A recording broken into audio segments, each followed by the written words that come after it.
السلام علیکم ورحمۃ اللہ وبرکاتہ، نحمدہ ونصلی علی رسولہ الکریم، اما بعد فاعوذ باللہ من الشیطان الرجیم، بسم اللہ الرحمن الرحیم، رب اشرح لی صدری ویسر لی امری واحلل عقدۃ من لسانی یفقہوا قولی۔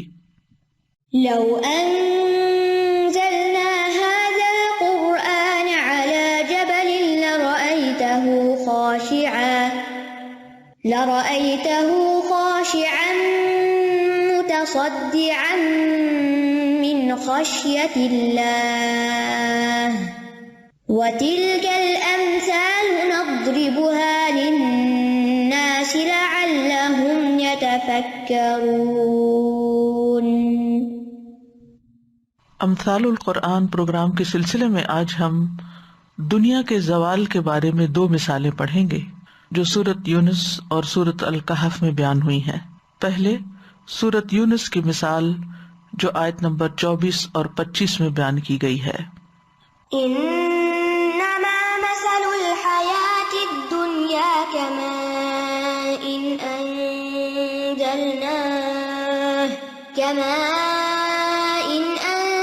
أنزلناه من السماء فاختلط به نبات الأرض مما يأكل الناس والأنعام حتى إذا أخذت الأرض زخرفها وزينت وظن أهلها أنهم قادرون عليها أتاها أمرنا ليلا أو نهارا فجعلناها حصيدا كأن لم تغن بالأمس كذلك نفصل الآيات لقوم يتفكرون۔ والله يدعو إلى دار السلام ويهدي من يشاء إلى صراط مستقيم۔ دنیا کی زندگی کی مثال تو بس اس پانی کی سی ہے جسے ہم نے آسمان سے اتارا تو اس کے ساتھ زمین سے اگنے والی چیزیں خوب مل جل گئیں، جس سے انسان اور چوپائے کھاتے ہیں، یہاں تک کہ جب زمین نے اپنی آرائش حاصل کر لی اور خوب مزین ہو گئی اور اس کے رہنے والوں نے یقین کر لیا کہ بے شک وہ اس پر قادر ہیں، تو رات یا دن کو اس پر ہمارا حکم آ گیا تو ہم نے اسے کٹی ہوئی کر دیا جیسے وہ کل تھی ہی نہیں۔ اسی طرح ہم ان لوگوں کے لیے آیات کھول کر بیان کرتے ہیں جو خوب سوچتے ہیں، اور اللہ سلامتی کے گھر کی طرف بلاتا ہے اور جسے چاہتا ہے سیدھے رستے تک پہنچا دیتا ہے۔ دوسری مثال سورۃ الکہف کی ہے، آیت نمبر 45۔ واضرب لهم مثل الحياة الدنيا كماء أنزلناه من السماء فاختلط به نبات الأرض فأصبح حشيما تذروه الرياح وكان الله على كل شيء مقتدرا۔ اور ان کے لیے دنیا کی زندگی کی مثال بیان کیجیے جیسے پانی جسے ہم نے آسمان سے اتارا تو اس کے ساتھ زمین کی نباتات خوب مل جل گئی، پھر وہ چورا بن گئی جسے ہوائیں اڑائے پھرتی ہیں، اور اللہ ہمیشہ سے ہر چیز پر پوری قدرت رکھنے والا ہے۔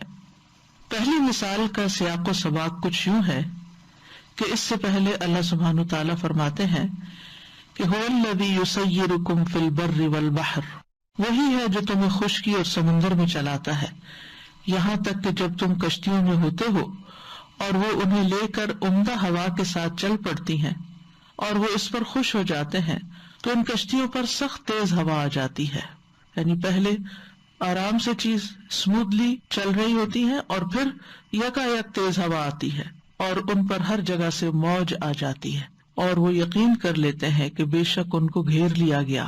تو اللہ کو اس طرح پکارتے ہیں کہ ہر عبادت کو اس کے لیے خالص کرنے والے ہوتے ہیں کہ یقیناً اگر تو نے ہمیں اس سے نجات دے دی تو ہم ضرور ہی شکر کرنے والوں میں سے ہوں گے.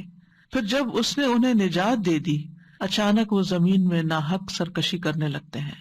اے لوگو تمہاری سرکشی تمہاری جانوں ہی پر ہے. یہ دنیا کی زندگی کے چند دن کا فائدہ ہے، پھر ہماری ہی طرف تمہیں لوٹ کر آنا ہے تو ہم تمہیں بتائیں گے کہ تم کیا کچھ کرتے رہے. یعنی انما بغیکم علی انفسکم، کہ تمہارے فساد اور تمہاری نافرمانیوں کا وبال تمہارے اوپر ہی پڑے گا. جیسے سورۃ فصلت میں آتا ہے ومن اساء فعلیہا، جس نے برائی کی تو وہ برائی اسی پر پلٹے گی. یعنی یہ فساد و نافرمانی تمہارے لیے وبال بن جائے گی. تو اسی طرح انسان اس دنیا کی زندگی میں مختلف طرح کی خواہشات کے ساتھ لطف اندوز ہوتا ہے. اگر ان کے درمیان وہ اپنے رب کو یاد نہیں کرتا، اپنے اگلے گھر کو یاد نہیں کرتا جہاں اسے ہمیشہ رہنا ہے، تو پھر اس کے لیے صرف غم اور حسرتیں ہی باقی رہ جائیں گی. دنیا کا ساز و سامان تو ختم ہو جائے گا، جس کو اللہ سبحانہ تعالیٰ نے اس مثال میں بہترین طریقے سے بیان کیا ہے. کیونکہ عموماً انسان دنیا کی خوبصورتی اور رونق سے دھوکا کھا جاتا ہے.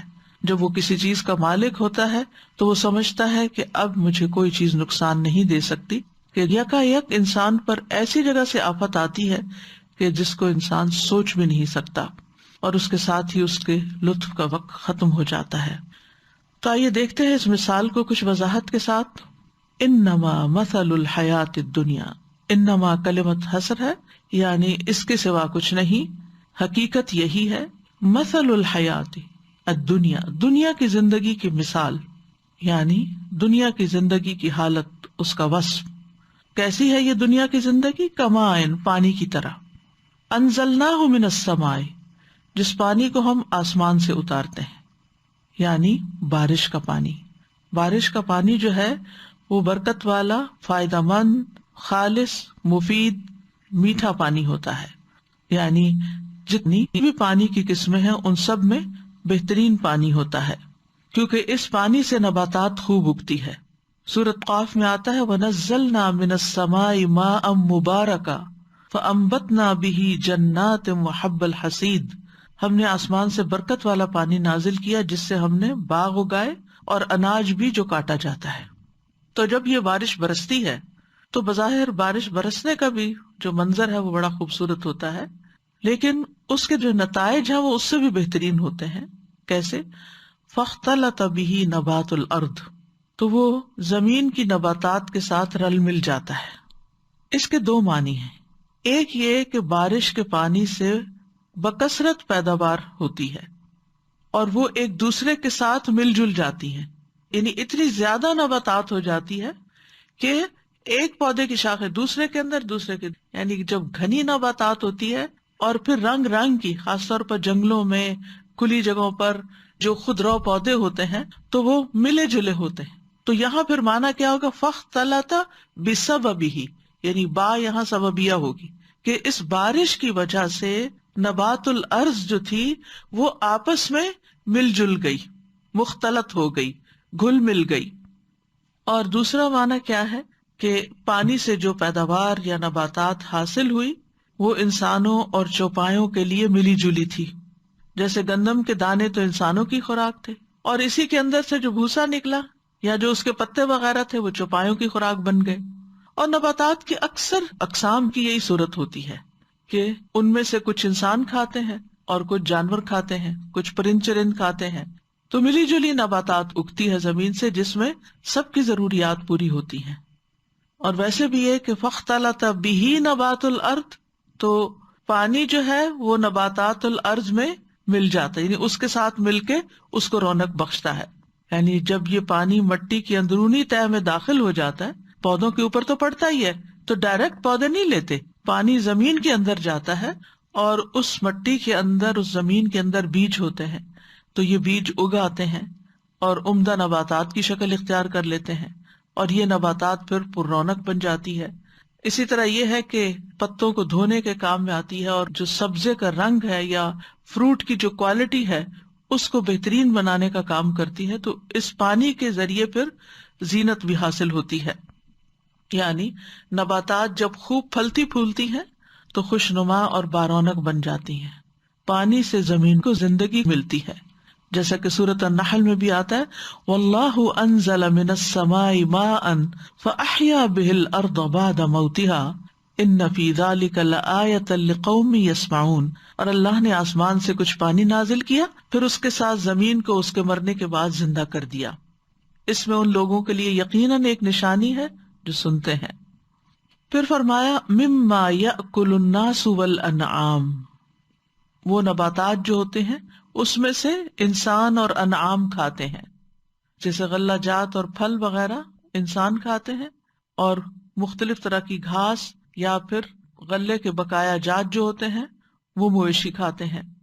تو آسمان کے پانی سے ساری مخلوق کے لیے ایک طرح سے رزق برستا ہے، جیسے سورۃ طٰہٰ میں بھی آتا ہے الذی جعل لکم الارض مہدا وسلک لکم فیہا سبلا وانزل من السماء ماء فاخرجنا به ازواجا من نبات شتى کلوا وارعوا انعامکم ان فی ذلک لآیات لأولی النہی.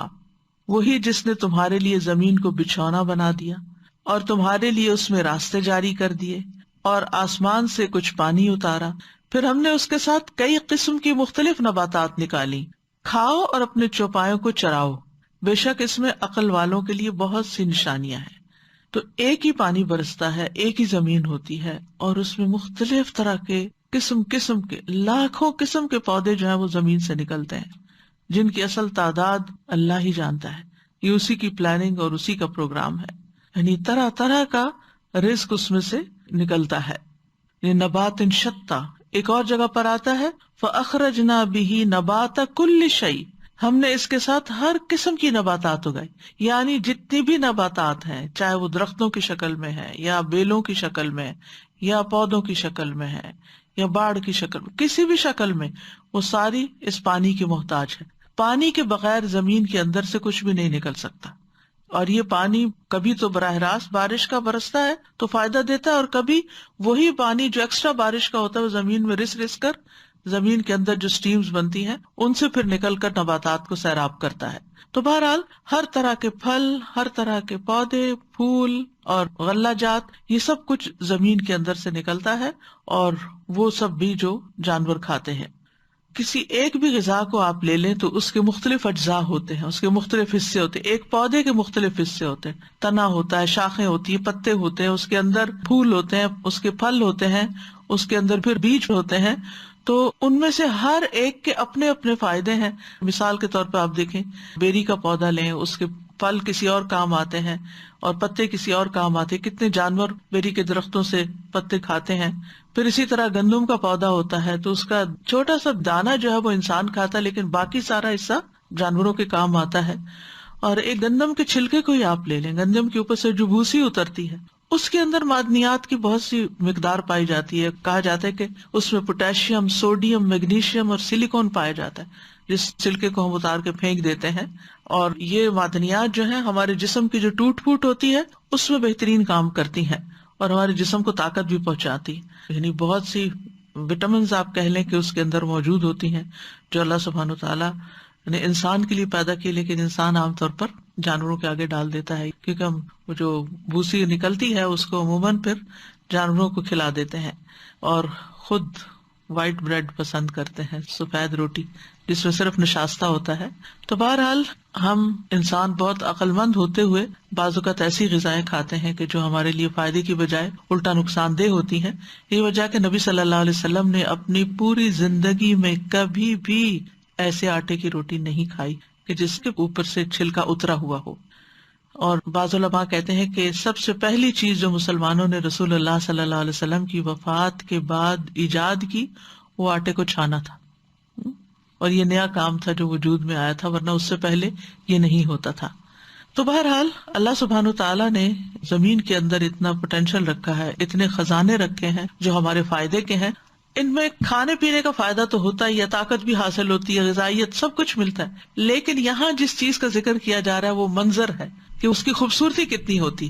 یعنی پریزنٹیشن آپ دیکھیں کہ کس شکل میں آپ کو یہ سب کچھ پیش کیا جاتا ہے. حتی اذا اخذت الارض زخرفها وزینت، یہاں تک کہ جب زمین اپنے حسن کو پہنچ جاتی. زخرف سونے کو کہتے ہیں بیسیکلی، گولڈ، یا کسی چیز کے کمال حسن کو. یہ ہم نے سورۃ الزخرف میں بھی پڑھا تھا. اور باتوں میں زخرف وہ ہوتا ہے جو بہت اچھا قول ہوتا ہے، جو دوسروں کو خوش کر دیتا ہے، جس کو عام طور پر چکنی چپڑی باتیں بھی کہتے ہیں. تو زمین میں زخرف اس کی نباتات کے مختلف رنگ ہوتے ہیں. حتی اذا اخذت الارض زخرفها سے مراد کیا ہوگی؟ اس کے بیل بوٹے، اس کے مختلف رنگوں کے پتے، پھول. یعنی جب زمین کا حسن مکمل ہو جاتا ہے، یعنی ہر چیز نکل آتی ہے اس کی. ابتدا میں تو چھوٹی چھوٹی نکلتی ہے، پھر تھوڑی اور زیادہ، پھر زیادہ، لیکن ایک وقت آتا ہے کہ اس کا حسن مکمل ہو جاتا ہے اور بہت ہی عمدہ منظر نظر آتا ہے، مختلف رنگ نظر آتے ہیں اس کے اندر. تو ایسے موقع کو زخرف کہتے ہیں. یعنی زمین کا ایسا منظر ہو جاتا ہے جو دیکھنے والوں کو خوش کر دیتا ہے. یوں لگتا ہے جیسے زمین نے ایک خوبصورت چادر اوڑھ لی ہے. اور ایسے ہی موسم میں پھر لوگوں کی تفریح اور آؤٹنگ بھی بڑھ جاتی ہے، اور پارکس آباد ہو جاتے ہیں، اور لوگ باہر نکلنے لگتے ہیں. عجیب نظارہ اور رنگ نظر آتا ہے. کوئی سفید پھول کھلے ہوئے ہیں، کوئی یلو، کوئی ریڈ ہے، کوئی پنک ہے، اور رنگ ہی رنگ ہے. اور پھر اوپر تتلیاں بھی بعض اوقات آ جاتی ہیں. تو یہ سب کچھ کس سے ہوا؟ پانی سے. زمین کا یہ رنگ بدلا، زمین بارونق ہو گئی. فَأَنبَتْنَا بِهِ حَدَائِقَ ذَاتَ بَهْجَةٍ، کہ ہم نے اس کے ساتھ رونق والے باغات اگائے. مَا كَانَ لَكُمْ أَن تُنبِتُوا شَجَرَهَا، تمہارے بس میں نہ تھا کہ تم یہ سب اگا سکتے. تو بہرحال یہ زخرف جو ہے قدیم زمانے میں زمین کی سب سے زیادہ نوٹیسیبل چیز تھی. آج کے دور میں آپ دیکھیں کہ ہم ایک مصنوعی زندگی گزار رہے ہیں، اور ہم نے اپنی اس مصنوعی زندگی میں زینت کے بہت سے سامان پیدا کر لیے، جس میں آپ بلڈنگز کو دیکھیں، محلات کو دیکھیں. یعنی آرکیٹیکچر جو ہے، یا جو بڑی بڑی عمارتیں بنتی ہیں، ان کے باہر کیسے کیسے زیب و زینت کے سامان، ایسے شیشے اور ایسے رنگ اور ایسے ڈیزائن اور ایسی چیزیں لگا دی گئی ہیں کہ لوگ اب اس زخرف کو چھوڑ کر اس کی طرف زیادہ مائل ہوتے ہیں. اسی طرح انٹیریئر ڈیکوریشن آپ دیکھیں، پورا ایک علم بن چکا ہے، اور کس طرح اس پر مال خرچ کیا جاتا ہے. پھر اسی طرح بازار دیکھیں، مالز کو آپ دیکھیں.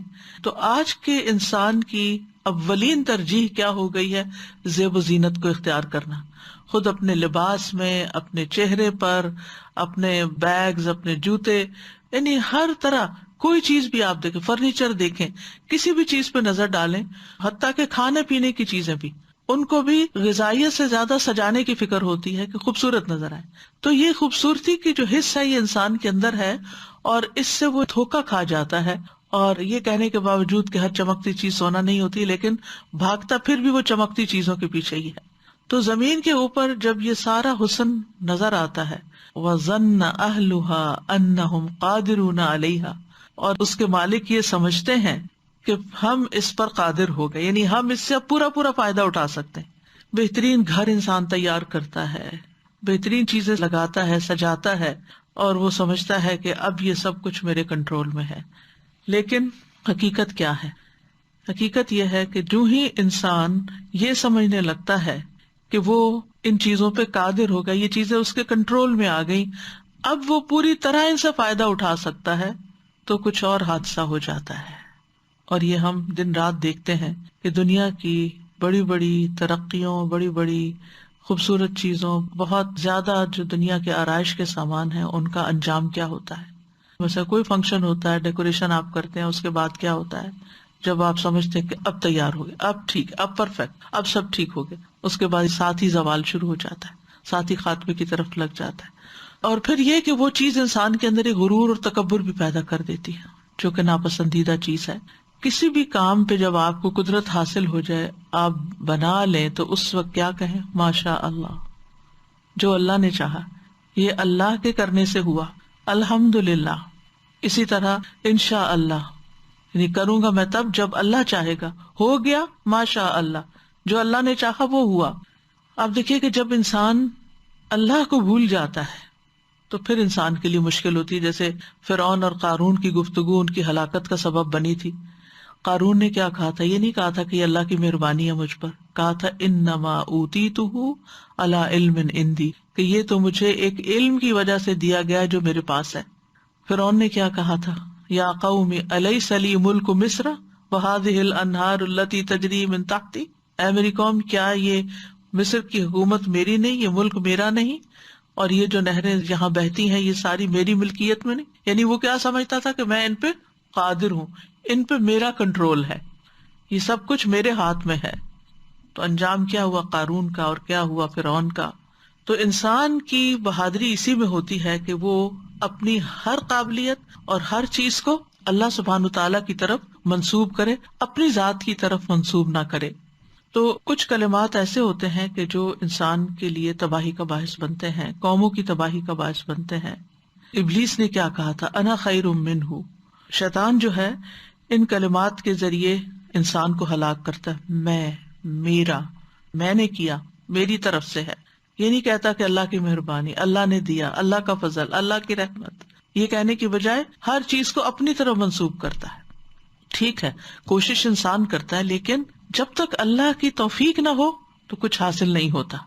تو ایمان کی علامات میں سے ہے یہ بات کہ سچا مومن یہ سمجھتا ہے کہ اس پر ہر چیز اللہ کے فضل سے ہے، ورنہ اس سے بھی زیادہ قابل، عقل مند، ہوشیار لوگ دنیا میں ہیں جو کہ اس سے کم نعمتیں رکھتے ہیں، زیادہ محتاج ہیں۔ اور آپ دیکھیے کہ جب بھی کبھی کسی کو، چاہے مسلمانوں کو بھی، اپنی طاقت کا چھوٹا سا بھی خیال آیا، غرور ہوا، تو پھر نتیجہ کیا ہوا؟ آپ دیکھیے بدر کے مقام پر مسلمان کمزور تھے لیکن سارا بھروسہ اللہ پہ تھا، اب اللہ کے نام پہ نکلے اللہ ہی سنبھالے گا۔ تو کیا ہوا؟ کامیابی ہوئی۔ وَلَقَدْ نَصَرَكُمُ اللَّهُ بِبَدْرٍ وَأَنْتُمْ أَذِلَّةٌ، یقیناً اللہ نے بدر میں تمہاری مدد کی جبکہ تم نہایت کمزور تھے۔ اس کے برعکس حنین میں کیا ہوا؟ ابن عباس کہتے ہیں نبی صلی اللہ علیہ وسلم نے فرمایا بہترین رفقا وہ ہیں جو 4 کی تعداد میں، یعنی 4 کا گروپ اچھا ہوتا ہے۔ بہترین دستہ وہ ہے جس میں 400 شہسوار ہوں، یعنی ایک ایکسپیڈیشن کے لیے جو فوج جاتی۔ بہترین لشکر وہ ہے جو 4000 کی تعداد میں ہو، اور 12000 قلت کی بنا پہ ہرگز مغلوب نہیں ہو سکتے، یعنی 12000 کا لشکر مغلوب نہیں ہوتا۔ اللہ تعالیٰ کا فرمان ہے وَيَوْمَ حُنَيْنٍ إِذْ أَعْجَبَتْكُمْ كَثْرَتُكُمْ، وہ کثرت تھی نا 12000 کی، فَلَمْ تُغْنِ عَنْكُمْ شَيْئًا، وہ کثرت تمہارے کچھ کام نہ آئی۔ وَضَاقَتْ عَلَيْكُمُ الْأَرْضُ بِمَا رَحُبَتْ، زمین اپنی فراخی کے باوجود تم پر تنگ ہو گئی۔ ثُمَّ وَلَّيْتُمْ مُدْبِرِينَ، پھر تم پیٹ پھیرتے ہوئے لوٹ گئے۔ یہ مسلمانوں کے ساتھ ہوا۔ تو کبھی بھی انسان کو یہ نہیں سمجھنا چاہیے کہ میں اس پہ قادر ہو گیا، اب تو میں اس سے فائدہ اٹھاؤں گا ہی اٹھاؤں گا۔ ہوا کیا؟ اتاہا امرنا لیلا او نہارا، کہ ہمارا فیصلہ آ گیا اس پر رات یا دن کے وقت، اما لیلا و اما نہارا، کبھی دن کے وقت آ جاتی ہے کوئی مصیبت، کبھی رات کے وقت آتی ہے، دونوں طرح ہی آتی ہے، اور تباہی کے لیے چند لمحے ہی کافی ہوتے ہیں۔ معمولی گھڑی میں ہی آن کی آن میں کچھ سے کچھ ہو جاتا ہے۔ یعنی جب کسی قوم کے پاس رات کے وقت مصیبت آئے تو رات کو تباہ ہو جاتی ہے، اور دن کو آئے تو دن کو تباہ ہو جاتی ہے۔ جیسے یہیں پر آ رہا ہے اتاہا امرنا لیلا و نہارا فجعلناہا حصیدا، تو ہم نے اسے کٹے ہوئے کھیت کی طرح کر دیا۔ اور آپ دیکھیں اگر دنیا کی تاریخ پر نظر ڈالیں تو بعض بستیاں ابھی بھی جن کی تصویریں یا جن کے تباہی کے آثار موجود ہیں، وہ انسان کے لیے بہت بڑی عبرت کا سبب ہے کہ بہت ترقی یافتہ قوموں میں بھی بعض اوقات جب زلزلے آئے یا ایٹم بام گرے یا اور اسی طرح کی کچھ مصیبتیں آئیں یا ٹورنیڈوز آئے یا سیلاب آئے، طوفان آئے، تو آن کی آن میں سب کچھ ہنستا بستا سب کچھ تباہ ہو کے رہ گیا۔ یعنی انسانی کوششیں انسانوں کو نہ بچا سکیں۔ اس آگ کی مثال لیجئے کہ جو پچھلے کچھ عرصے سے کیلیفورنیا میں اور آسٹریلیا میں لگی ہوئی تھی، کہ انسان کسی بھی طرح اس کو روک نہیں سکتا، کوئی بند نہیں باندھ سکتا، اس کوششوں کے باوجود پھیلتی ہی چلی گئی۔ اسی طرح سورۃ القلم میں جو باغ والوں کا قصہ آتا ہے، جب باغ کے پھل خوب پک گئے، پوری تیاری کے ساتھ چپ کے گھر سے نکلے کہ جا کے راتوں رات سارا پھل کاٹ کے لے آئیں گے، تو کیا ہوا؟ رات کے وقت ہی ان کے جانے سے پہلے بلا پھر گئی اور سارا باغ خاک آلود ہو گیا۔ تو یہاں بھی یہ سمجھتے تھے کہ ہم قادر ہیں، یعنی جہاں بھی انسان سمجھتے ہیں کہ ہم قادر ہو گئے، تو پھر فجعلناہا حصیدا کأن لم تغن بالامس، تو ہم نے اس کو حسید کر دیا۔ حسید کا مطلب ہے جڑ سے کاٹی ہوئی کھیتی۔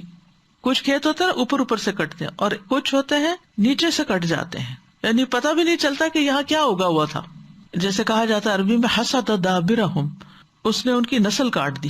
حسد الزرع، اس نے کھیتی کاٹ دی، یعنی کاٹی ایسی کہ نیچے تک کاٹ دی، اور وہ یوں ہو گئی کأن لم تغن بالامس، گویا کہ کبھی آباد ہی نہیں تھی، یہاں کچھ تھا ہی نہیں.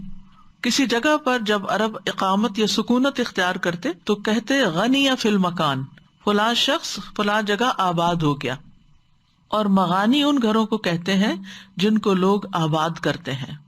تو لغت میں غنا کا معنی ہوتا ہے کافی ہونا، اور بالامس، امس کا مطلب یسٹرڈے نہیں، ہم ترجمہ تو اردو میں کل کرتے ہیں نا، نہیں صرف کل نہیں، پاسٹ، ٹھیک ہے. اور اسی طرح غدن کا مطلب ٹمارو نہیں ہوتا، فیوچر مراد ہوتا ہے. جیسے ولتنظر نفس ما قدمت لغد، اس کا مطلب نہیں ٹمارو کے لیے بلکہ فیوچر کے لیے. تو انسان کی زندگی کا بھی یہی حال ہے، یعنی روح جو ہے پانی کی طرح آسمان سے اترتی ہے، بدن اس سے مل کر خوب پھلتا پھولتا ہے. بدن مٹی سے بنتا ہے نا، روح آسمان سے آتی ہے، بدن پہ جوانی آتی ہے، علم حاصل کرتا ہے، نکھرتا ہے، ایک خوبصورت نوجوان بنتا ہے، پھر اس کی امیدیں ہوتی ہیں، شادی ہوتی ہے، کمائی شروع ہو جاتی ہے، گھر بناتا ہے، بچے ہوتے ہیں، پھر بچے بڑے ہو جاتے ہیں، وہ سب اپنے اپنے ٹھکانوں پہ چلے جاتے ہیں، اور وہ گھر ایسے ہوتا ہے جیسے کبھی یہاں کوئی بسا ہی نہ تھا. کچھ مدت کے بعد لوگوں کے ذہنوں سے بھی غائب ہو جاتا ہے کہ یہاں بہت ہنستا بستا گھرانہ بستا تھا، اور پھر انسان بڑھاپے کا شکار ہو کر فنا کی نظر ہو جاتا ہے. حقیقت یہ ہے کہ انسان سمجھتا ہے کہ جو میں دنیا کے لیے کوششیں کر رہا ہوں یہ میرے کسی کام آنے والی ہے، یہ، اور اس کو کر کے انسان کو ایک عجیب سی سیٹسفیکشن ہوتی، اتنا کما لیا، اتنا رکھ لیا، اب فکر کی بات نہیں، گھر بن گیا، اب پریشانی ختم، فلاں چیز ہو گئی، جاب لگ گئی، اب بے فکری ہو گئی، شادی ہو گئی، اب بے فکری ہو گئی. لیکن ان میں سے ہر چیز کا آپ انجام دیکھیں، کیا جاب انسان کب تک کر سکتا ہے؟ ایک وقت آتا ہے ریٹائرمنٹ ہو جاتی، بعض اوقات اس سے پہلے ہی اکھاڑ پھینکا جاتا ہے. بزنس، کوئی بزنس ایسا نہیں ہے کہ جو انتہائی فلرش کرنے کے بعد کبھی زوال کا شکار نہ ہوا ہو. اسی طرح شادی، تو شادی کا بھی انجام دیکھیں آپ، کبھی ختم ہو جاتی ہے، کبھی ویسے مر کے کوئی ساتھی چھوڑ جاتا ہے. بچے ہیں تو ان کا بھی یہی حال ہوتا ہے کہ آپ جتنی چاہیں ان کو محبت دے دیں، جتنا چاہیں ان پہ مال خرچ کر دیں، وہ آپ کے نہیں ہوتے، ان کی اپنی زندگیاں ہوتی ہیں، اور وہ چھوڑ کے چلے جاتے ہیں. یہ تو عام روزمرہ کے معمول کے واقعات ہیں نا. لیکن اس سے بھی بڑھ کر کیا ہوتا ہے کہ کسی انسان کی حسرت اس وقت دیکھنے کی ہوتی ہے کہ جب انسان مہینہ بھر کام کرے اور اینڈ میں اس کو تنخواہ نہ ملے. شاید یہاں تو ایسی مثال آپ کو نہیں ملے گی، لیکن کچھ کنٹریز ایسے ہیں کہ جہاں لوگ ایک ایک مہینہ نہیں، کئی کئی مہینے کام کرتے ہیں اور کچھ بھی ہاتھ نہیں. ان کی محرومی، ان کی پریشانی، ان کی حسرت دیکھنے کی ہوتی، کس امید کے ساتھ کیسے کیسے پاپڑ بیل کے وہ ایسی جگہوں پہ پہنچتے ہیں کہ جا کے اچھی جاب کریں گے اور کمائیں گے اور حالات بدلیں گے، اور محنت کے باوجود حاصل کچھ نہیں ہوتا. اسی طرح اس شخص کی حسرت کو دیکھیں کہ جو اپنی زندگی بھر کا سارا سامان، بیوی کا بھی زیور لے لیا، پچھلی بھی جمع پونجی، کچھ ماں باپ سے لیا، ادھر سے لیا ادھر سے لیا، اور سارا کچھ بزنس میں لگایا، مگر زیرو پروفٹ، بلکہ الٹا لاس. کیا حال ہوتا ہے، یعنی ایسے انسان کی حالت کیا ہوگی. پھر اسی طرح بعض لوگ گھر بناتے ہیں ساری زندگی کی کمائی جمع کر کے، لیکن اس سے پہلے کہ گھر بنے وہ خود دنیا سے چلے جاتے. کئی ایسی مثالیں ملتی ہیں. اور کبھی اس میں رہنا نصیب بھی ہوتا ہے تو چین سے نہیں رہ سکتا. کبھی انسان بہت صحت مند ہوتا ہے، طاقتور ہوتا ہے، ایک چھوٹا سا سٹروک ہوتا ہے اور دوسروں کا محتاج ہو جاتا ہے، اعضاء شل ہو جاتے ہیں، اور اس نے جو محنت کی ہوتی ہے، اپنے اوپر ورک آؤٹ کیا ہوتا ہے، اچھی غذا کھائی، ایکسرسائز کی، صحت کا خیال رکھا، وہ آن کی آن میں سب کچھ ہی بیٹھ جاتا ہے. تو ایسے موقعوں پر لوگوں کا حال دیکھنے کے قابل ہوتا ہے. ہم سب اس کا مشاہدہ کرتے ہیں، اس کو ایکسپیرینس کرتے ہیں. کسی کی اولاد ہوتی ہے، جوان ہوتی ہے، بالکل جوانی کے عین جوبن پہ ہوتی ہے کہ اچانک ڈیتھ ہو جاتی ہے، کوئی ایکسیڈنٹ ہو جاتا ہے، کوئی ویسے فوت ہو جاتا ہے. تو کہنے کا مطلب یہ ہے کہ انسان جب اپنی محنت کے آخری درجے پہ پہنچتا ہے کہ اب پھل کاٹوں، جیسے کھیتی والے نے کھیت لگا کے جب وہ خوب جوبن پہ پہنچی اور اس نے سمجھا اب تو اس کا مجھے اتنا اور اتنا پروفٹ مل جائے گا، یک ساری کی ساری جل جاتی ہے. ایسے ہی ایک انسان انتہائی محنت کے بعد جب یہ سمجھتا ہے کہ اب مجھے کچھ ملنے والا ہے، تو اس سے پہلے یا وہ ختم ہو جاتا ہے یا انسان ختم ہو جاتا ہے، اور انسان کے ہاتھ میں کچھ بھی نہیں رہتا. یہی حال انسان کے اعمال کا ہے. وہ دنیا کے لیے بھاگ دوڑ کر رہا ہے لیکن جب وہ آخرت میں جائے گا تو اگر وہاں کے لیے کچھ نہیں کیا تو سوائے حسرت و ندامت کے کچھ بھی نہیں ہوگا. وہ آگے دیکھے گا وہاں کچھ بھی نظر نہیں آ رہا. یعنی اس نے اپنی ساری خواہشات دنیا میں ہی پوری کرنے کی کوشش کی, اسی کو زیب و زینت دیتا رہا اور آخرت کا لحاظ ہی نہیں کیا. تو وہاں جب وہ دیکھے گا کہ پھر بالکل مفلس بن کے کھڑا ہوگا ایک لٹے پٹے انسان کی شکل میں, اور اسے یوں محسوس ہوگا کہ اس سے بڑا خسارے میں کوئی بھی نہیں. یعنی جب انسان کو یہ یقین کی کیفیت آنے لگتی نا کہ اب تو میں نے اپنا ٹارگٹ اچیو کر لیا, اس سے پہلے کہ وہ کچھ حاصل کرے وہ سب کچھ ہاتھ سے جائے, تو اس پہ انسان کی مایوسی. آپ دیکھیں کہ ایسے مواقع پہ بعض اوقات لوگ کوپ نہیں کر پاتے, ہارٹ اٹیکس ہو جاتے ہیں, خود بھی دنیا سے چلے جاتے ہیں. یعنی کسی چیز کا نقصان ہوتا ہے, مال کا یا اولاد کا, تو وہ اس کو برداشت ہی نہیں کر پاتے. فرمایا کذالک نفصل الآیات لقوم یتفکرون, اسی طرح ہم آیات کو کھول کھول کے بیان کرتے ہیں, ان کے معنی کو قریب لا کر مثالیں بیان کر کے واضح کرتے ہیں. کن کے لیے؟ ان لوگوں کے لیے جو غور و فکر کرتے ہیں, یعنی جو اپنی عقل کو استعمال کرتے ہیں, جو غفلت میں ڈوبے ہوئے ہیں, جو منہ پھیرنے والے ہیں, جو ان مثالوں پر غور نہیں کرتے, تو ان کو یہ کچھ بھی فائدہ نہیں دیتی, ان سے وہ کچھ بھی نہیں سیکھ پاتے. یعنی اس وقت تو ہم صرف ایک زبانی بات چیت کر رہے ہیں نا, اگر عملی طور پر انسان ایسے منظر کو دیکھے کہ مثلا درخت پہ پورا پھل پک چکا تھا اور ارادہ تھا کہ صبح توڑنا ہے, اور صبح دیکھے تو درخت ہی جلا ہوا ہے, تو انسان کے دل کا حال کیا ہوگا؟ اس کو کیا نظر آئے گا کہ یہ کیا ہو گیا میرے ساتھ. تو اس کے بعد اللہ تعالیٰ فرماتے ہیں واللہ یدعو الی دار السلام, اللہ تمہیں دار السلام کی طرف دعوت دیتا ہے کہ دار السلام یعنی جنت کے لیے کچھ کرو, وہاں کی تیاری کرو, وہاں بھیجا ہوا, آگے بھیجا ہوا کچھ بھی ضائع نہیں جائے گا, وہاں جا کر اصل انجوائمنٹ ہوگی, وہاں کسی بھی چیز کا کچھ نقصان نہیں بلکہ ملٹی پلائی ہو کر تمہیں واپس لوٹایا جائے گا. وَيَهْدِي مَن يَشَاءُ إِلَىٰ صِرَاطٍ مُسْتَقِيمٍ, اور وہ جس کو چاہتا ہے صراط مستقیم کی ہدایت دیتا ہے. یعنی آیت نمبر 24 میں اللہ تعالیٰ دنیا کی مثال بیان کرتے ہیں اور اس کے جلد زوال کا ذکر کر کے لوگوں کو احساس دلاتے ہیں کہ جس دنیا کے پیچھے تم بھاگ رہے ہو اس کی کوئی حقیقت نہیں ہے, اور اس کے ساتھ ہی پھر اس کے مقابلے میں جنت کی ترغیب دیتے ہیں جس کا نام دار السلام رکھا ہے کہ وہ ہر طرح کی آفات و مصیبتوں سے بالکل سلامت ہے.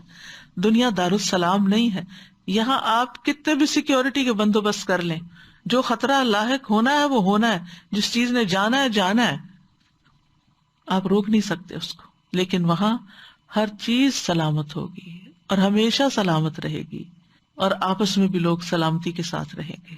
لہذا کوشش اس کی کرو.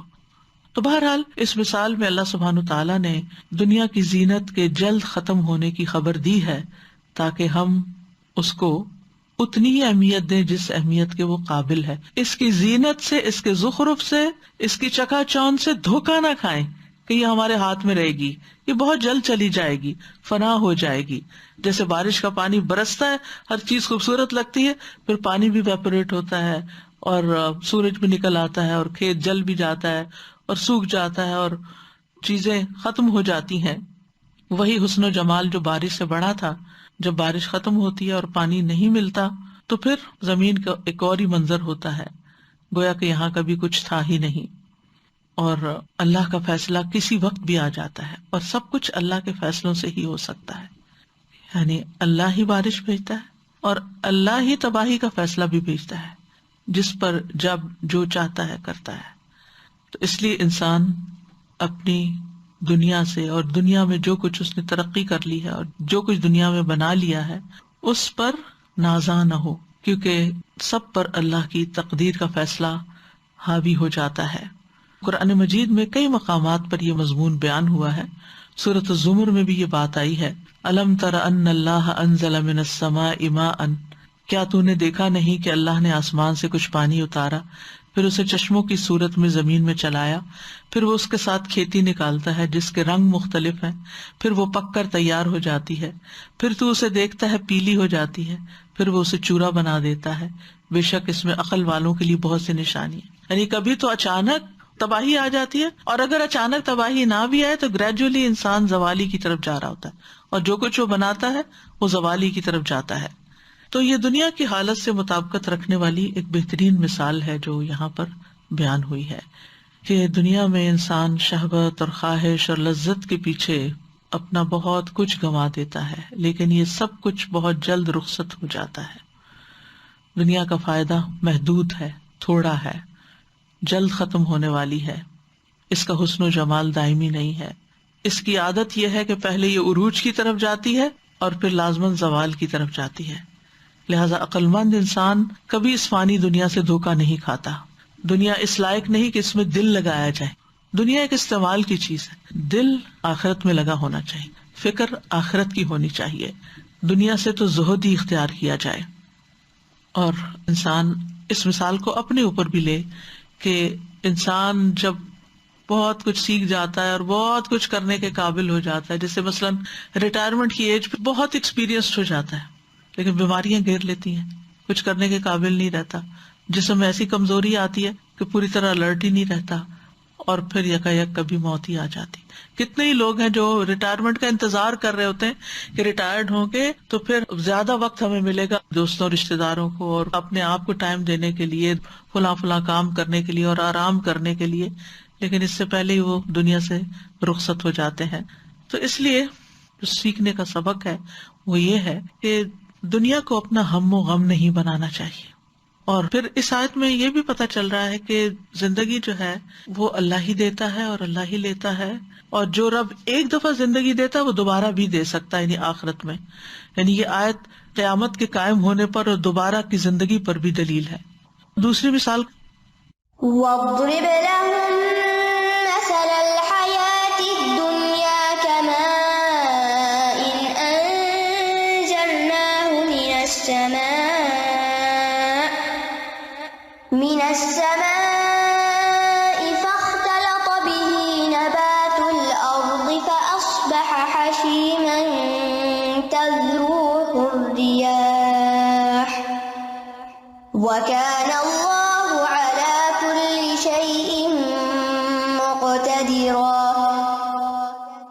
اور ان کے لیے دنیا کی زندگی کی مثال بیان کیجیے جیسے پانی جسے ہم نے آسمان سے اتارا تو اس کے ساتھ زمین کی نباتات خوب مل جل گئی، پھر وہ چورا بن گئی جسے ہوائیں اڑائے پھرتی ہیں، اور اللہ ہمیشہ سے ہر چیز پر پوری قدرت رکھنے والا ہے۔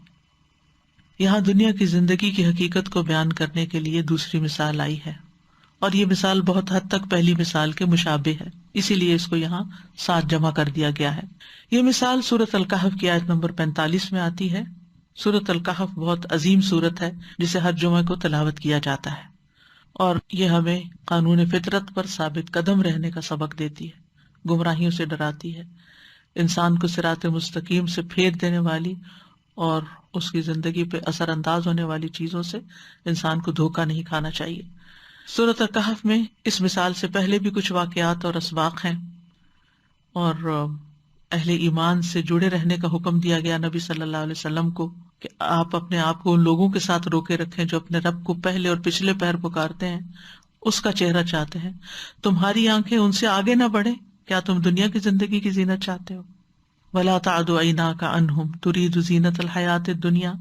تو یہ نبی صلی اللہ علیہ وسلم کو مخاطب کیا جا رہا ہے، تو پھر ہمارا کیا حال ہے کہ ہمارے اندر دنیا کی محبت یا دنیا کی اٹریکشن کتنی زیادہ ہو سکتی ہے، کیونکہ اس کے آگے انسان کمزور ہوتا ہے۔ تو اس لیے بار بار یاد دہانی کی ضرورت ہوتی ہے کہ نہیں، اصل زندگی کل شروع ہونے والی ہے۔ پھر سورۃ کہف میں 2 باغ والوں کا قصہ بھی بیان کیا گیا ہے۔ ایک وہ تھا جو اپنے باغ پہ مغرور ہو چکا تھا، تو تکبر اور غرور نے اس کو یہاں تک پہنچا دیا کہ کہنے لگا ما اظن ان تبید ھذہ ابدا، میں نہیں سمجھتا کہ یہ کبھی تباہ ہوگی، یعنی یہ باغ کبھی تباہ ہوگا۔ بالکل وہی انہم قادرون علیہا والی بات ہے، اور پھر ساتھ ہی قیامت کو بھی جھٹلا دیا، وما اظن الساعۃ قائمۃ۔ تو مومن دوست جو تھا وہ اپنے ساتھی کو نصیحت کرتا رہا، لیکن ساتھی جو تھا وہ غرور اور تکبر کرتے ہوئے نصیحت سے اعراض برتتا رہا۔ تو اس کے بعد یہ مثال آئی، وَاضْرِبْ لَهُمْ مَثَلَ الْحَيَاةِ الدُّنْيَا۔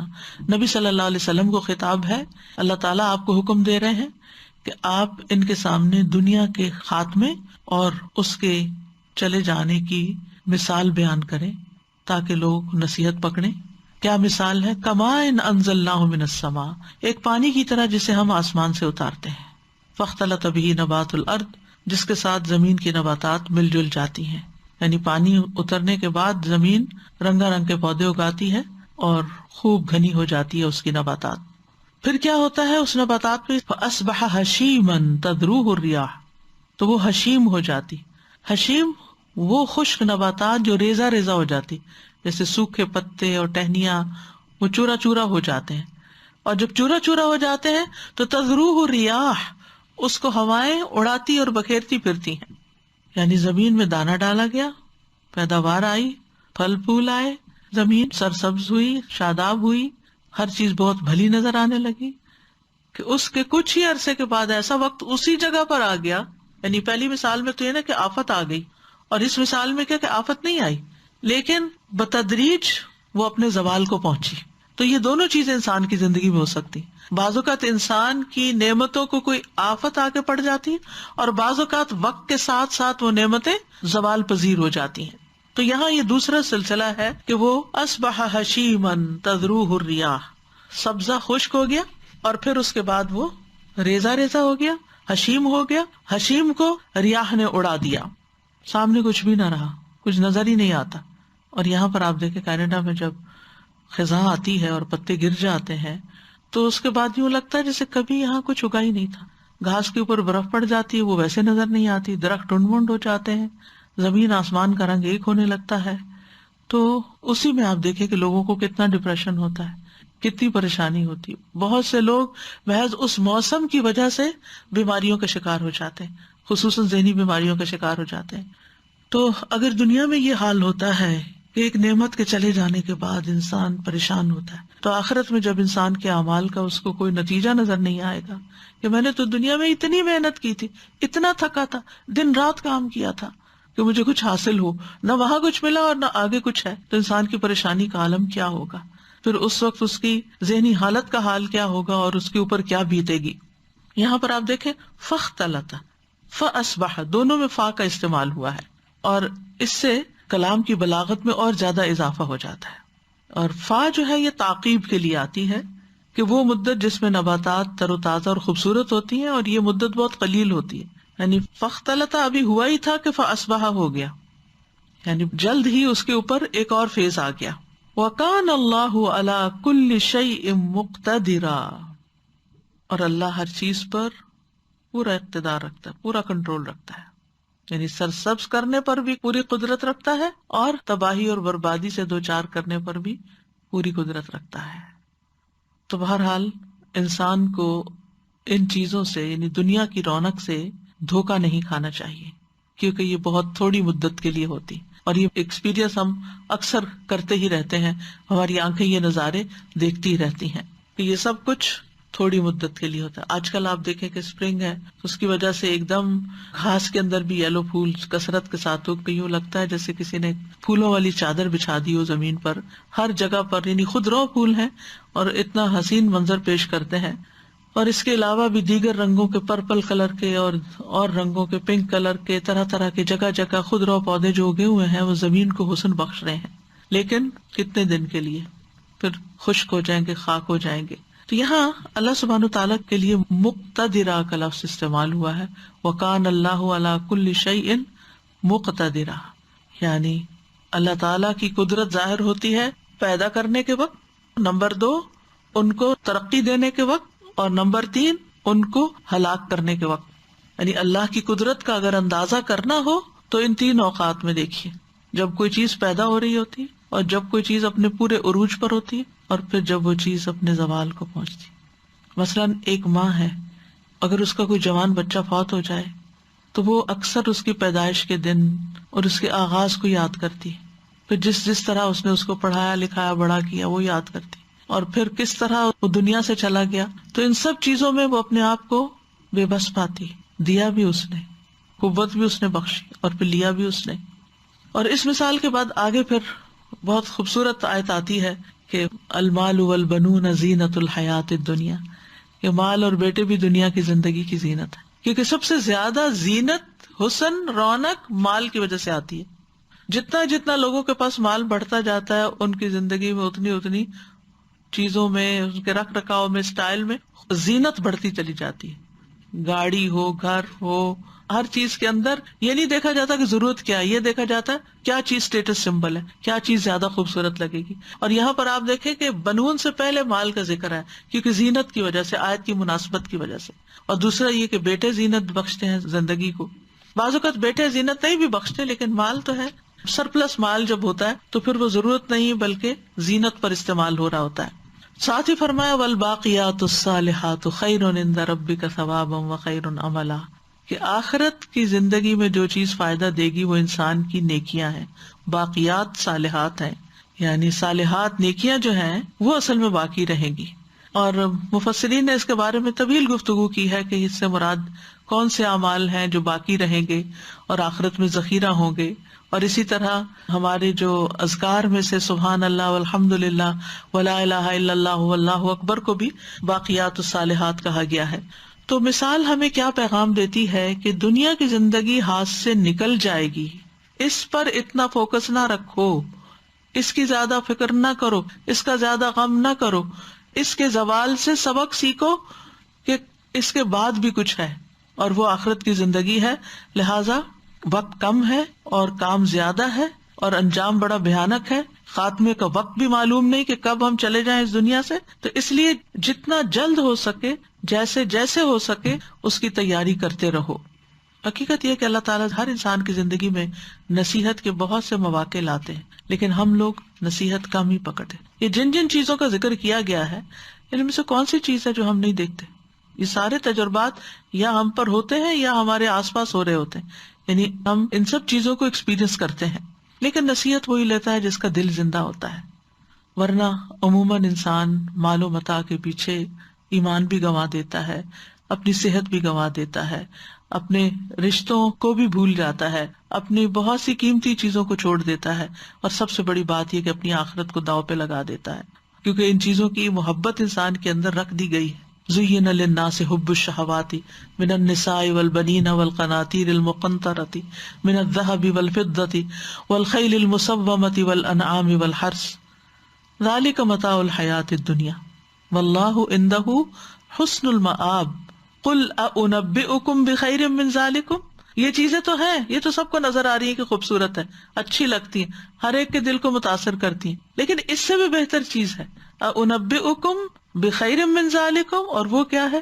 للذین اتقوا عند ربہم جنات تجری من تحتها الانہار خالدین فیہا وازواج مطہرۃ ورضوان من اللہ واللہ بصیر بالعباد. کہ جو لوگ متقی بنے، ان چیزوں کے بیچ میں رہتے ہوئے اللہ کو نہیں بھولے، اللہ کا ڈر نہیں ان کے دل سے گیا، ان کے لیے ان کے رب کے پاس باغ ہیں جن کے نیچے نہریں بہتی ہیں، ان میں ہمیشہ رہنے والے ہیں، نہایت پاک صاف بیویاں، اور اللہ کی جانب سے عظیم خوشنودی. اللہ بندوں کو خوب دیکھنے والا ہے. تو دیکھنے کی بات یہ کہ ہم کس چیز کے زیادہ حریص ہیں. اللہ نے مال دیا، شکر ہے اللہ کا، اولاد دی، شکر ہے اللہ کا، لیکن اس لیے نہیں دی یہ دونوں چیزیں کہ ہم ان کے اندر ہی مشغول ہو کے رہ جائیں اور دوسروں کے حقوق بھول جائیں. وما اموالکم ولا اولادکم باللتی تقربکم عندنا زلفیٰ. یہ مال اور اولاد ہی نہیں جو تمہیں ہمارے قریب کریں گے، اصل چیز اعمال صالحہ ہے. مال اور اولاد کو بھی جو اعمال صالحہ میں لگا دیتا ہے تو یہی لوگ ہیں جو دگنی جزا پائیں گے. اولاد بھی صدقہ جاریہ بن جائے گی اور مال بھی صدقہ جاریہ بن جائے گی. تو دنیا کا سامان جو ہے، یا دنیا کی رونق، یا دنیا کی زندگی جو سراب کی طرح ہے، جس تک انسان پہنچتا ہے، یعنی انسان اپنے لیے کوئی گول رکھتا ہے یہ اچیو کرنا، جب وہاں پہنچے تو کہتا ہے یہ کیا ہے، اس سے آگے چلو، پھر آگے چلتا ہے، پھر وہی عمل دہرایا جاتا ہے، پھر ہر دفعہ وہی ہوتا ہے کہ انسان کسی بھی چیز پر سیٹسفائی نہیں ہوتا. تو بہرحال یہاں جو دوسری مثال دی گئی ہے وہ بھی اس لیے کہ ہم اس سے سبق سیکھیں، اور دونوں مثالیں ہمیں دنیا کی حقیقت بتاتی ہیں کہ دنیا دھوکے کا سامان ہے، آخرت اٹل حقیقت ہے جس کو ٹلنا ہی نہیں، اور متاع دنیا قلیل ہے، اور والآخرۃ خیر وابقیٰ ہے، باقی رہنے والی ہے. دنیا عارضی ہے، آخرت ہمیشگی کا گھر ہے. ہماری اصل زندگی ہی وہی ہے، ہم پیدا اس کے لیے کیے گئے، یہاں تو صرف ٹیمپریریلی بھیجے گئے کہ اپنے آپ کو پروو کریں کہ ہم اس بڑے انعام کے قابل ہیں. اور آخرت کا گھر ہی اصل دار القرار ہے. انما هذه الحیات الدنیا متاع، یہ تو بس فائدہ اٹھانے کی جگہ ہے کہ وقتی طور پر ان چیزوں کو اپنی ضرورت سمجھ کے استعمال کرو. وان الاخرۃ ہی دار القرار، دار القرار سکون کا گھر، ٹھہرنے کا، رہنے کا، وہ آخرت ہی ہے. اور آخرت کی عیش ہی اصل عیش ہے، جیسے نبی صلی اللہ علیہ وسلم جنگ خندق کے موقع پر پڑھ رہے تھے، لا عیش الا عیش الآخرہ. دنیا کتنی بھی عمدہ کیوں نہ ہو، آخرت کے مقابلے میں حقیر ہے. اللہ کے نزدیک مچھر کے پر سے بھی زیادہ حقیر ہے، مردہ بکری سے بھی زیادہ حقیر ہے. اس کی ہر چیز کو زوال ہے، ہر چیز کو. اور جنت کی کسی چیز کو زوال نہیں، وہاں کوئی نعمت ختم ہونے والی نہیں، بلکہ وہ اور بڑھتی جائیں گی، اضافہ ہی ہوتا جائے گا. دنیا کتنی بھی عمدہ ہو، کتنی بھی اچھی ہو، لیکن اس کا انجام اچھا نہیں، سوائے ایمان اور عمل صالح کے. انا جعلنا ما علی الارض زینۃ لها لنبلوہم ایہم احسن عملا وانا لجاعلون ما علیہا صعیدا جرزا. یہ سب چٹیل میدان بن جائے گا. تو دنیا میں بہت نعمتوں کے پیچھے نہ بھاگیں، بہت آرام کی زندگی بسر نہ کریں، بلکہ اپنے آپ کو آخرت کے لیے تھکائیں. تو کرنے کے کام یہ ہے کہ دنیا کو اپنا اصل مقصد اور ہم و غم نہیں بنانا، دنیا کے غموں کو پیچھے چھوڑ کے اس کو ریپلیس کرنا آخرت کے غم سے. جب خیال آئے نا دنیا کے کسی بھی غم کا، اس نے میرے ساتھ یہ کیا، اس نے انسلٹ کر دی، اس نے میرا لحاظ نہیں کیا، اس نے میرا شکریہ ادا نہیں کیا، یہ میرے کام نہیں آیا، اس نے مجھے یہ بات سنا دی تھی، یہ بہت نافرمان ہے اولاد، یہ فلاں ہے، یہ فلاں، جتنے بھی انسان کو فکر و فاقہ دماغ میں سائیکل چلتا رہتا ہے، اس وقت فوراً سوچے یا اللہ میری آخرت اچھی کر دے. جب دنیا کا غم ستائے ساتھ ہی کہے یا اللہ میری آخرت اچھی کر دے، اللہ میری قبر کو روشن کر دینا. جہاں کوئی تکلیف آئے اس کے پیرالل آخرت کی راحت اور جنت مانگے. ایک تو آپ اس غم سے باہر نکلیں گے، اس کی فکر کم ہوگی، اور دوسرا یہ کہ جو اصل غم ہے نا وہ یاد رہے گا اور اس کی تیاری رہے گی. اور دنیا کی محبت جو ہے نا ایک بیماری ہے، دنیا کی محبت بیماری ہے. کیونکہ ہوتا یہ ہے کہ جب وہ محبت جس بھی چیز سے زیادہ ہو جاتی ہے تو وہ غم دینے لگتی ہے، چاہے اولاد سے ہو، چاہے مال سے ہو، چاہے گھر سے ہو، کسی بھی چیز، اس کے نقصان کا اندیشہ، اس کے ضیاع کا، اس کی موت کا، ہر چیز، اس کے ٹوٹ پھوٹ، اس کے ہاتھ سے جانے کا ہے، یہ چیز پھر نہیں رہے گی میرے پاس، یہ جوانی نہیں رہے گی، یہ حسن نہیں رہے گا، یہ فلاں چیز نہیں رہے گی، یہ گاڑی خراب ہو جائے گی، یہ وہ جو بھی اچھی سے اچھی چیز ہے نا اس کے ساتھ ایک غم لگا ہوا ہے، ہر پھول کے ساتھ کانٹا لگا ہوا ہے. لہٰذا دنیا کی چیزوں کے پیچھے اپنے آپ کو نہیں گھلانا، اپنا غم آخرت کو بنا لینا ہے، اور پھر اس دنیا کی زندگی سے آخرت کمانی ہے، ہر عمل سے آخرت کمانی ہے. نیک اعمال کا زاد راہ اکٹھا کرنا ہے اور دنیا کی زندگی کو امانت سمجھتے ہوئے گزارنا ہے، بس جائز حق میں استعمال کرنا ہے، اور اس سے آخرت کی تیاری کرنی ہے اور تیاری کی فکر لگائے رکھنی ہے. اللہ تعالی ہمیں اس کی توفیق عطا فرمائے. ربنا آتنا فی الدنیا حسنۃ وفی الآخرۃ حسنۃ وقنا عذاب النار. اللہم انی اسألک العافیۃ فی الدنیا والآخرہ. اللہم انی اعوذ بک من الکسل والحرم وسوء القبر وفتنۃ الدنیا وعذاب القبر. اللہم انی اعوذ بک من زوال نعمتک وتحول عافیتک وفجاءۃ نقمتک وجمیع سخطک. اللہم لک الحمد کلہ، اللہم لا قابض لما بسطت ولا مقرب لما باعدت ولا مباعد لما قربت ولا معطی لما منعت ولا مانع لما اعطیت ولا مانع لما اعطیت ولا مانع لما اعطیت. اللہم ابسط علینا من برکاتک ورحمتک وفضلک ورزقک. اللہم انی اسألک النعیم المقیم الذی لا یحول ولا یزول. اللہم انی اسألک النعیم المقیم الذی لا یحول ولا یزول. اللہم انی اسألک النعیم المقیم الذی لا یحول ولا یزول. اللہم انی اسألک النعیم یوم العیلہ. اللہم انی اسألک النعیم یوم العیلہ. اللہم انی اسألک النعیم یوم العیلہ والامن یوم الحرب. اللہم اعوذ بک من سوء ما اعطیتنا وشر ما منعت منا. ربنا تقبل منا انک انت السمیع الدعاء. واضرب لهم مثل الحياة الدنيا كماء أنزلناه من السماء فاختلط به نبات الأرض فأصبح هشيما تذروه الرياح وكان الله لو أنزلنا هذا القرآن على جبل لرأيته خاشعا متصدعا من خشية الله وتلك الأمثال نضربها للناس لعلهم يتفكرون. لعلهم يتفكرون، کہ لوگ سوچیں اس بارے میں، یہ سوچنے کی بات ہے. پہلی مثال میں جب آپ نے بیان کیا تھا نا کہ کس طرح نباتات کا ایک ایک حصہ جو ہے وہ اللہ تعالیٰ کی ہر مخلوق جو زمین پر ہے اس کے لیے ہوتا ہے، تو اس کے لیے ایک مرتبہ ایک نیشنل جیوگرافی کی ڈاکیومنٹری دیکھی تھی، تو اس میں ایک ٹری کے بارے میں انہوں نے بتایا تھا کہ کیسے اس کا ایک ایک پارٹ، اس کے ٹاپ سے لے کے اس کی روٹس تک اور اس کی پوری اس کی جو لائف ہسٹری تھی اس ٹری کی، تو اس میں ہر مخلوق، چاہے وہ اڑنے والے پرندے ہوں، چاہے وہ رینگنے والے کیڑے مکوڑے ہوں، یا بڑے جانور ہوں، انسان ہو، اور اس کے بعد جو زمین کے اندر کے بھی جو جانور ہیں، اس کے ایک ایک پارٹ سے وہ فائدہ اٹھا رہے تھے. تو یہ تو صرف ایک درخت کی مثال ہے نا، یہ تو پوری دنیا کی ہر چیز جو زمین پہ اگ رہی ہے اس سے دنیا کی ہر مخلوق فائدہ اٹھا رہی. بالکل. وآخر دعوانا ان الحمد للہ رب العالمین. سبحانک اللہم وبحمدک اشہد ان لا الہ الا انت استغفرک واتوب الیک. السلام علیکم ورحمۃ اللہ وبرکاتہ. السلام علیکم ورحمۃ اللہ وبرکاتہ.